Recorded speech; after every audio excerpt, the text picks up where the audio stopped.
What's going on, YouTube? Metal Complex here, and welcome to episode 32 of The Knife Guy. If you are new to my channel or you just came out of some weird corner of the internet and you have no idea where you are or who I am a knife guy. I'm a knife enthusiast, knife collector, knife user, knife enjoyer of all sorts. We are all knife guys and gals in this knife world. We all go down our own unique paths, but inevitably a lot of those paths intersect and we all experience many of the same things. And that's what this series is dedicated to, those shared experiences. What I like to do is just lay out a whole bunch of knives that are either mine or some of my generous viewers, and I like to just pick them up and flip them. Whether you are, sitting down and watching from the comfort of your couch, or you're driving, or you're doing chores, or whatever, I kind of just like to just ramble a little bit about some of these shared experiences, and give people at least the joy of the sounds of knives opening and closing. What a bizarre thing to say, right? But yeah, that's what I like to do with this series. The entire series, of course, is on a playlist. So if you'd like to watch the other 31 episodes, you could do so by just finding the playlist on my channel. And if you're new and you like knife content, you like daily knife content, then please subscribe, because there will continue to be daily knife content on this channel. So, whenever the new year rolls around, it inevitably, with me anyways, I imagine a lot of you are the same, it sparks thoughts of the past. And I've done a lot of, themed videos, around the holiday season, and just thinking about the past. And one thing that I thought about, I'm always thinking about what's different now that I have the channel than how it used to be. And one thing that I have never discussed on this channel, something I used to do all the time, is trading. I basically lived on the forums for years. I mean, I looking back, it was like I feel like a hermit crab, because I did not interact with the YouTube knife community. I wasn't on Instagram. I didn't interact with people other than on the forums. And I was just convinced that everybody on the forums knew everything. And that nobody else knew anything. And, there's a lot of good information to be had on the forums. I know you're thinking, what forums? I'm just going to say the forums, because there's a lot of them. But something else you can do on the forums is trade. And, I was like, I don't want to trade any of my knives. This is early on, and like around the first time that I had spent 200 and around the time that I discovered the forums, or my love for the forums. About a year or so into it, I think the first time I had spent like over $200 on a knife. The idea of trading it with a stranger was just a completely ridiculous thought to me, But a lot of these forums have a system where they show, how much positive and negative feedback somebody has, and then there's detailed reviews of that person as a trader, so you can, I guess, feel a little bit more confident in, your trades with them.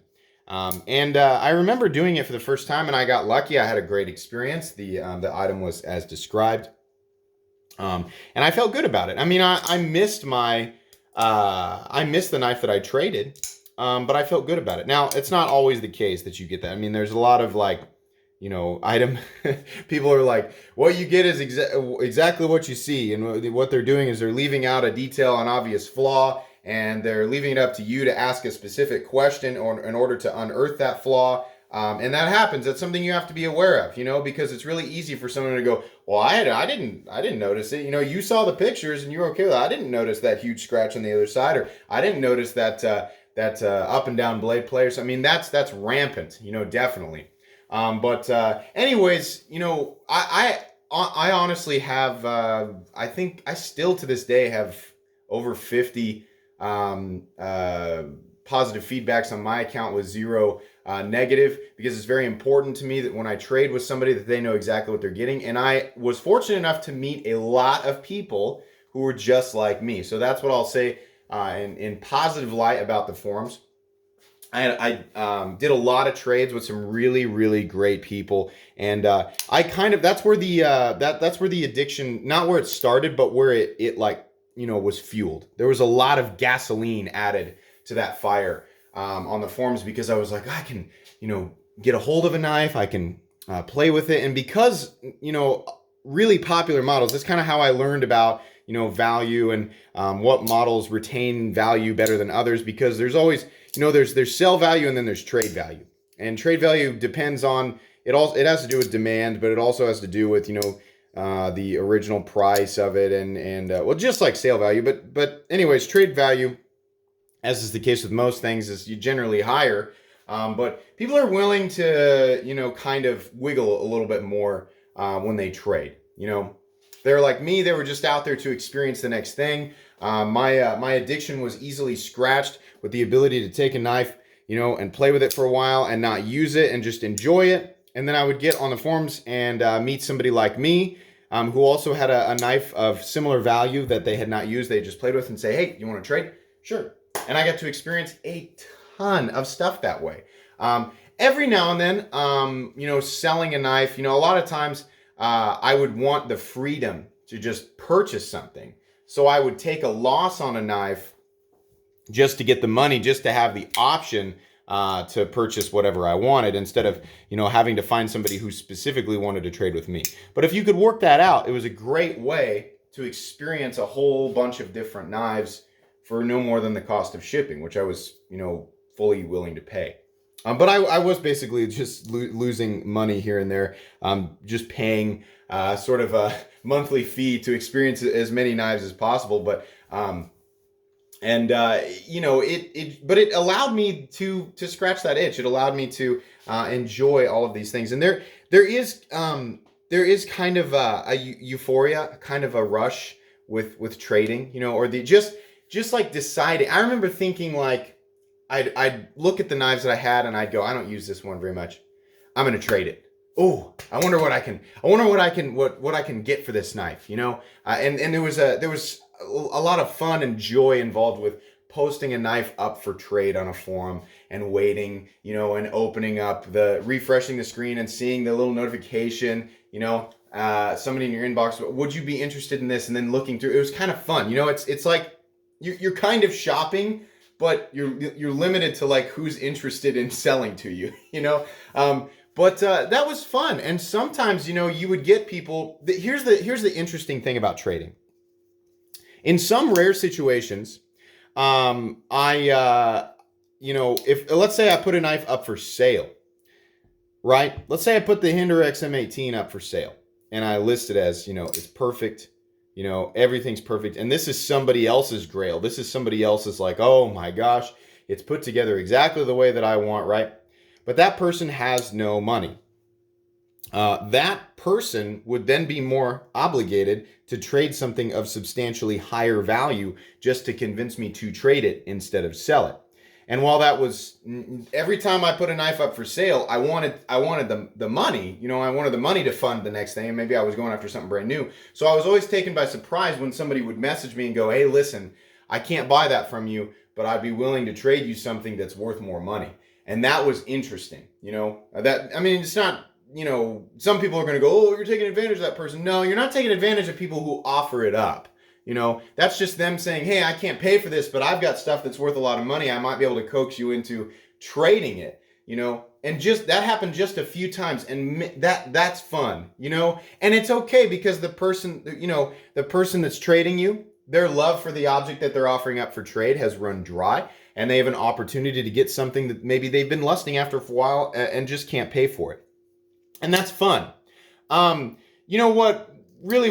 kind of ended it for me was starting the channel. Looking back at it, if I didn't have the channel, I would still be on the forums, still combing, just looking for an opportunity to get my hands on something that I've been lusting after, something that I could trade for or pay for that costs less than what it costs at retail. And sometimes, I was looking for things, I was looking to buy or trade things, trade for things that were like worth substantially more than they originally were. I went through this phase where I was just obsessed with the ZT0392 series. And I was like, I don't care what it costs, I'm going to get my hands on one. And I had one really fortunate trade. You guys know, look up online right now what the last version of that was the 0392 BLK. It was all black. Basically a full titanium Eclipse on bearings and steel lock bar insert. They still go for like $500 something, right? The irony is that it actually still costs less than a real full tie Hinder. This is about $625 is what you're going to pay for a full titanium Hinder XM18 or Eclipse, if you can find a titanium scale for it. But I was just obsessed with that, and I just hunted that. I hunted that down, and I actually ran into somebody who had one that was in perfect condition, and this was years ago. This was back when I worked at the dealership. Like literally had to be like at least 3 or 4 years ago. I was like, what would you want for that 0392? He had a ton of knives, and he was like, I don't know. And I was like, I have a Hinder XM18. And it was just it was a working finish Harpoon Spanto Gen 4, but it was brand new.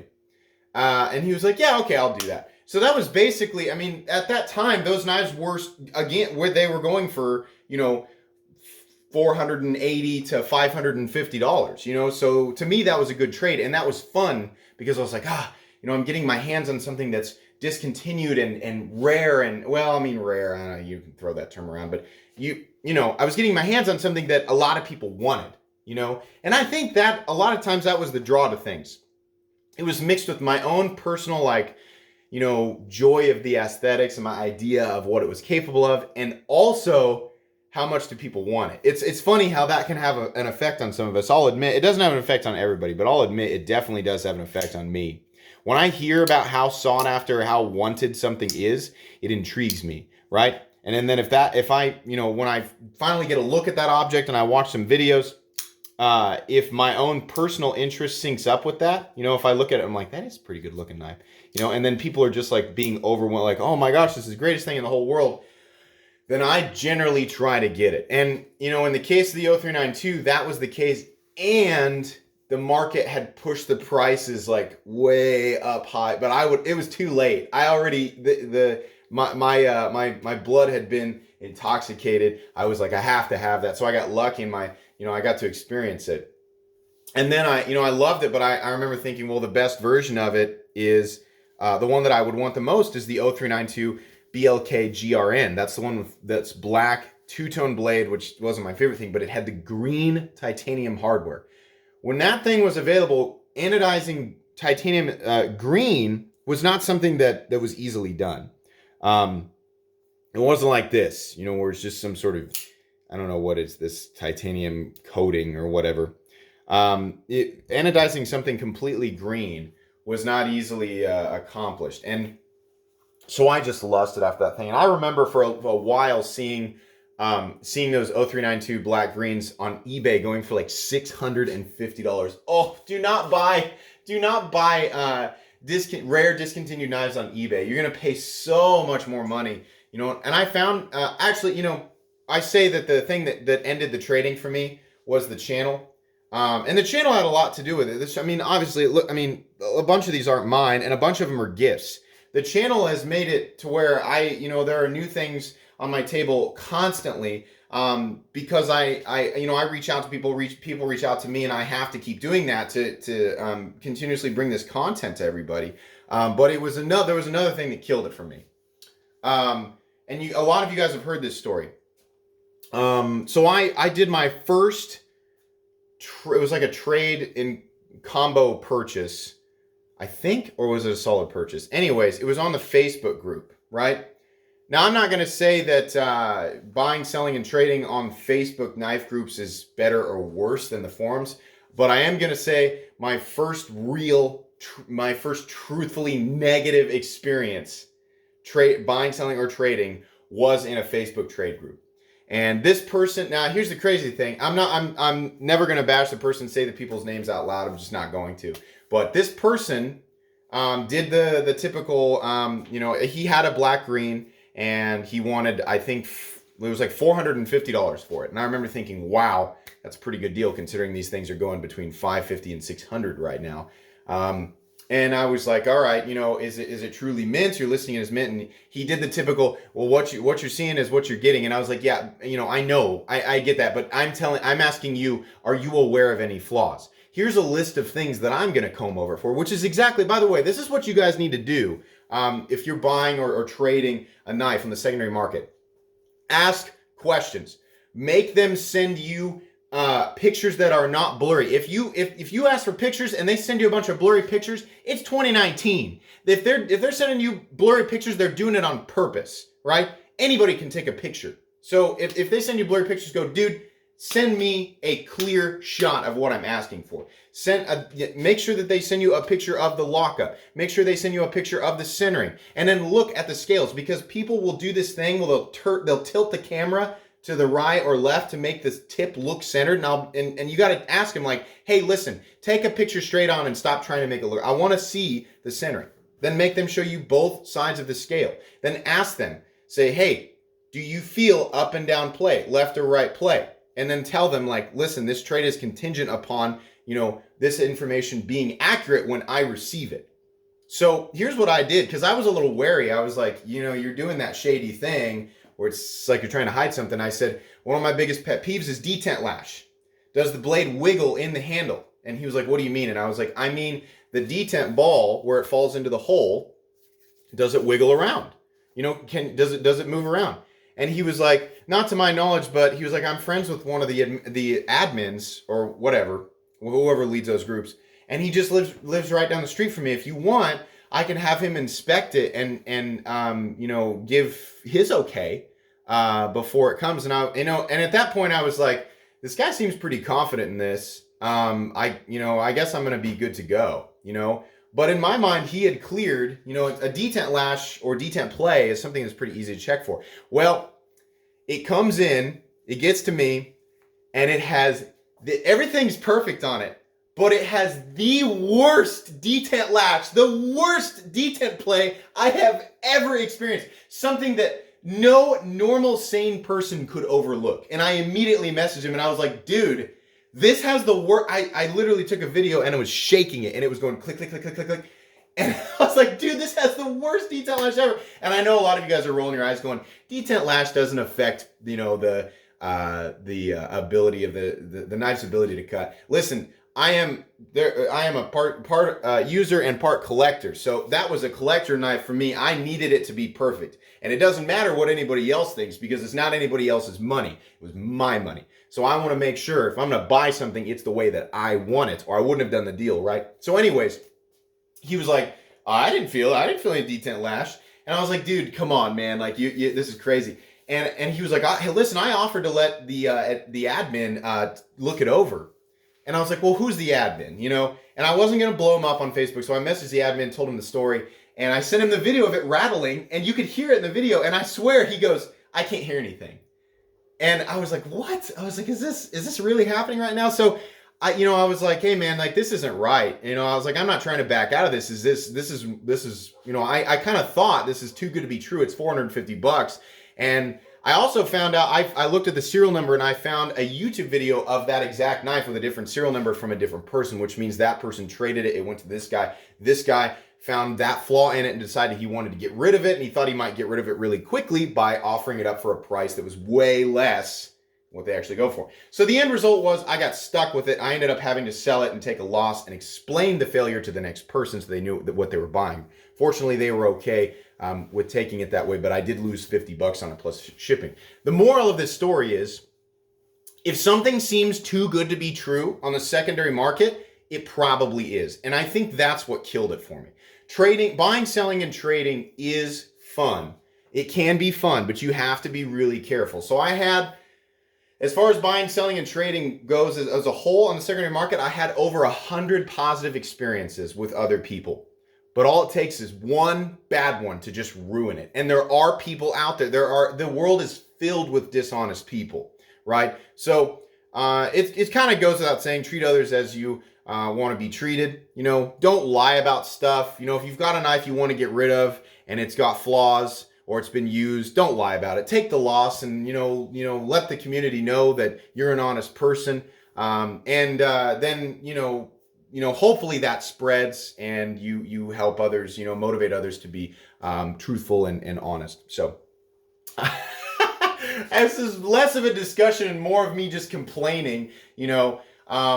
If you're safe, you ask the right questions, and you kind of pay attention to what your gut tells you. You know, if your gut tells you it's a bum deal or somebody's, you know, being shady, then it's probably the case. You know, if prices seem too good to be true, that people are sending foggy images, things like that, then back out. You know, another one will come along. And if it's a one of a kind thing, then maybe it just wasn't meant to be. But go with your gut. You know. But anyways, guys, I think that's that's all I can say.